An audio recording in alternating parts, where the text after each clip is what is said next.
Yay. Yay, what? Hold on. Let's go.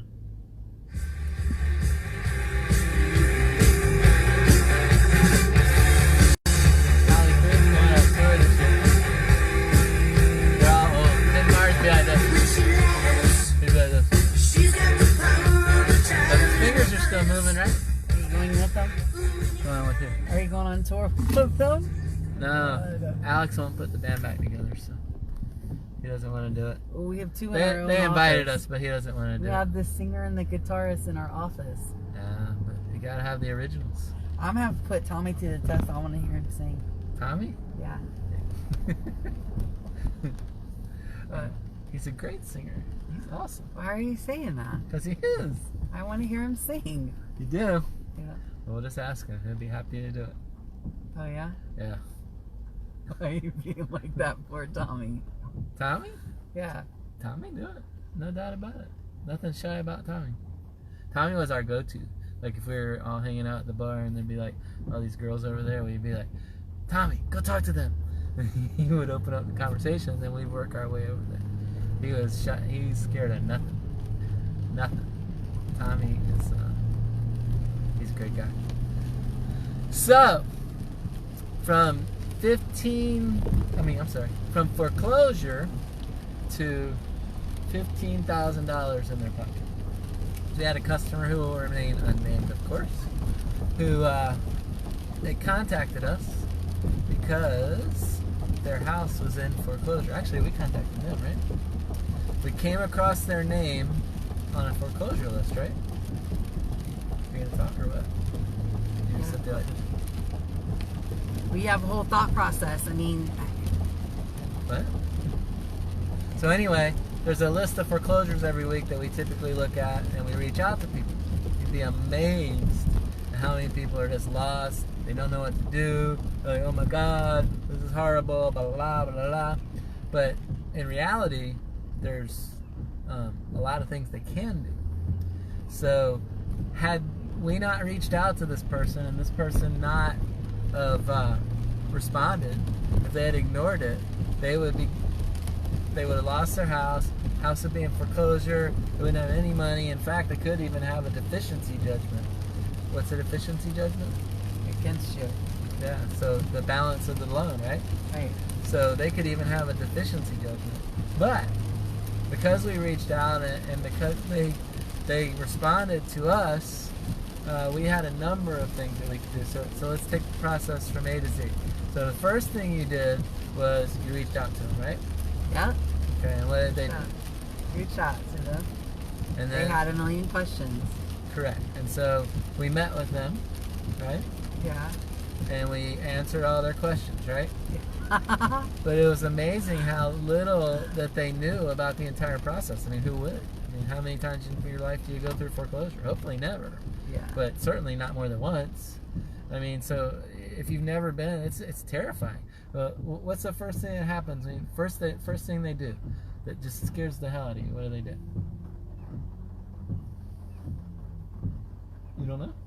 They serve you. I mean, I guess is where you're going. Yeah. First of all, this crazy person comes and knocks on your door wearing a badge and serves you this piece of paper. And on that piece of paper, what does it say? It says, you have 20 days per this notice. And everyone thinks, 20 days, oh my God, we gotta get out, this is crazy, they're gonna kick us out, they're gonna come lock the doors, oh my God, this is horrible, blah, blah, blah. But is that true? Do you have to get out then? Such a dork. God. Is that true? Do you have to get out then? No. Okay, so what do you have 20 days to actually do once you receive that notice? Respond to them. And does it have to be an official response? No. It could be anything, right? Right. Do you have to respond even? No, but you should. Why? So that they know that you're going to be cooperating. Right, and that's pretty much all you got to write on the response. You just got to say, hey, yo, we intend to fully cooperate. At this time, we're working with Rick and Sarah. We've listed our property, whatever the answer is, or I'm calling an attorney, or whatever it is. Okay. Do you need? Well, I'm not going to say that because we can't technically say that, but we all know that all they need is us. How about we say it that way? So you get the notice. First of all, you know it's coming. It's not a surprise. I mean, they're calling you every day to try to collect the money. What's the worst thing that you can do in this whole situation? Ignore it. That's the worst thing. The bank does not want your house. They don't want your property. I don't care if it's your house or a property. I don't care if it's residential or commercial. It doesn't matter. They don't want it. Period. They will do, the dirty secret is, they will do anything to not have to take your house, including let you live there for a while. Okay?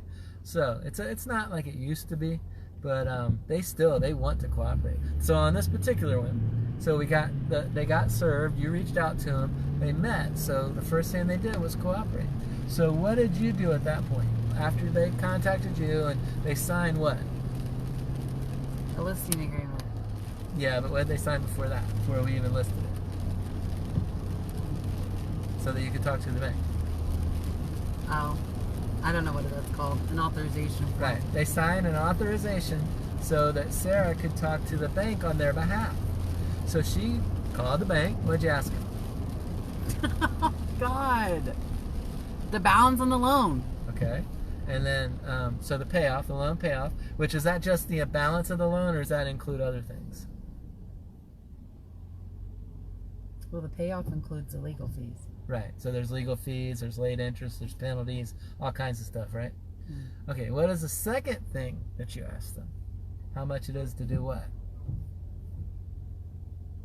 Bring the loan. I didn't ask them that. Okay, let's pretend you did. I know, but you're asking me, so I didn't ask them that because that didn't apply in this situation. But it will a lot of times. So what is the other question you asked? How much to what? Bring the loan. Oh, you just said it. Current. Right, to bring the loan current. So we want to know two things when we go into this. So number one, how much is it going to cost to bring this loan current? Because that might be the only option.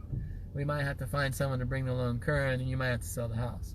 Or, what is the payoff? So once you knew the payoff, what were you able to do? You were able to take a look at the property, right? Yep. Okay.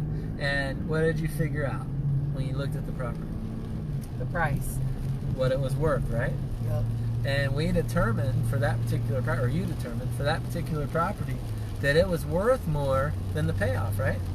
Yeah. Okay, well that's an easy one. That is an easy one. So if you can't afford to bring it current, but it's worth more than they're foreclosing on, that's like old school foreclosure. All we gotta do is sell the property and you can make money. If you let it go to foreclosure, will they necessarily sell it for as much as you sold it for in the open market? No. No, they'll sell it for much less. Yeah. And probably less than what you owe. Yeah. So that's the worst thing of all. So now they could do a deficiency judgment against you. If they do a deficiency judgment against you, they may come after you for the balance of that money.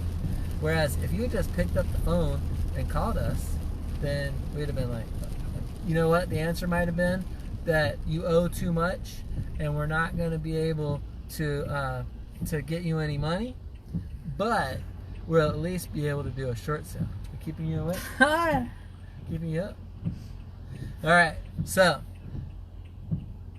we've been served. We called us. We got the property listed for full retail. And then what did we do to the bank? We reached out to the bank and we sent them the listing agreement, right? Yeah. Okay. So after we did that, we listed it. Of course, we got a contract, right? Yes. Okay. So now, there's really nothing to do at that point if they're not upside down. We just got to get it to closing. We got several contracts. We did? Yeah, several offers. Sweet. We got to pick what we wanted. And you ended up getting them top dollar, right? So they went from, so this particular couple went from, oh my God, what do we do? We're not going to have anywhere to live. Oh, left out part of the story. So we got it listed, we got some offers, we got some contracts in, and then they got sent this other scary notice. What was the other scary notice they got sent? The list pendants? No, the list pendants they already had. The other scary notice they got, they had a court date, right? And that court date was to set a sale date. And that Well, that was way back. Yeah, You missed that. But as I said, we skipped that part. So if they hadn't have gone, so we went to that court date with them, right? Yeah. Of course we can't represent them. We're not their attorneys, but we can certainly, what do we represent at that court hearing? The transaction. The property, right, and the transaction. And we can do that all day. We can legally go in there and represent that transaction all day long. We just can't represent the actual party because we're not an attorney. So we go into the hearing, and guess who was there? Guess who was there? The bank. The representative of the bank was actually there. Ah, It was pretty amazing, right? And what did she say? She said, "Oh my God, I'm so happy to see you guys. Do you have it listed?" And what did you say? They're like, yeah, and we're so happy to see you. Right. We Leave us got it. alone. We got it listed, and do we have a contract at that time? Let's pretend. No, we did not have a contract Okay. at that time. That was at the very beginning. Okay, but we have it listed, and we've done an analysis. And she asked us. I We didn't remember. even have it on the market yet. We just had a listing agreement. That's true. But I remember her asking us what we thought it was going to sell for more than it was worth. And we're like, it will, absolutely. She's like, oh my God, we love you.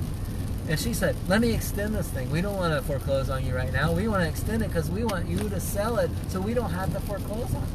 She was like the most cooperative, happy person in the world to see us and to see them there. Because, out of 100, probably 99 just ignore it, right? Yeah.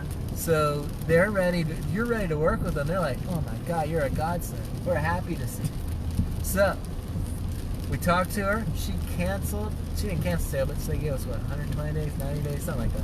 They either gave us 90 or 120 days to get it sold, which of course, Coach Sarah, amazing realtor that she is, got it done. Coach Sarah. Oh, that's just naturally I call you Coach Sarah. Which page are we on? So anyway, we got that done. We got the sale done, and today it closed. Everyone. Especially when our titles are coach. So today we had a closing, and those people put $15,000 into their pocket after leasing back for 30 days. So they actually put another 26. They actually put $18,000 into their pocket. They just leased back, and that's what the rest of the money was. So they went being a foreclosure. Yeah. Like that's the whole point. It's not about like the money as it is. They went from losing it to making that much. Yeah, went from losing their house to making $15,000 because they answered Coach Sarah's call. Period. Coach Sarah, World Series champion. All right, Coach quiet. Right. So that's one of the cool things that happened today. Another cool thing that happened today is one of our players came into the office and sat down, and we devised a plan for them to purchase their first house. And that was what you guys missed is that Coach Rick got to coach his player by like coaching her with buying. Yeah. It was like a new type of coaching in the office. I just left him alone though. Why do you say that? Because that's how it was. Well, that's what they needed. They knew absolutely nothing about buying Tell a them. house. You set them down at the table. You had your whiteboard. You got your colored markers. Yeah. It was a whole coaching of how to buy a house. And they great. left with them fully knowledgeable. I didn't say it wasn't, but your approach to her was the coach because of your coaching with her. So it was like that same approach to anybody. No, you would have sat at your desk and spoke to them. You wouldn't have set them down and been like, watch this. When the runner runs to first, you're going to run to second. Yes, I would have. No, you wouldn't. Yeah, it is. Grand Marshal of the DeBerry Parade, too. That's right. I forgot about that. Grand Marshal of the DeBerry Parade. So it's been a pretty good day. It's actually been a pretty good last few weeks. Everything's going well. 2019 is shaping up. Everybody hear Rick? What? It's been great. It has? It's been great, great, great. 2019 has been very, very good to us. So we will 2020. It's going to be off the charts. There's no doubt about it. It's time for the Roaring 20s. The Roaring 20s are coming again. Here they come. So that said, if you are in foreclosure, if you've received a notice, if you receive a less pendants, even if you've gone, or you know somebody that has, yeah, even if you've gone all the way to the end, call us. It will be 100% confidential. You would be surprised how many people we see on these lists and not one of you knows about them because we don't disclose anything. It is 100% confidential. We will get together with you. We will devise a plan to either help you keep the house, maybe put some money in your pocket, or if you want to sell it, sell it. Or we also have investors who will buy it tomorrow. So again, 386-866-1007. McBride Realty Group. Give us a call, 386-866-1007. We are your property masters. And just pulled out of the Fifth Third parking lot, and we are getting ready to head to dinner. And 386, yeah, Fifth Third. We had something to do there. 386-866-1007. If you are in foreclosure, if you know someone that is in foreclosure, we can help them in many different ways. There's options, there's solution. The only thing not to do is what? Not to do anything. Right, exactly. So we'll see you. Have a good one, everyone. Merry Christmas if we aren't back before then. Happy New Year. I'm sure we probably will be. But again, 386-866-1007. See you later.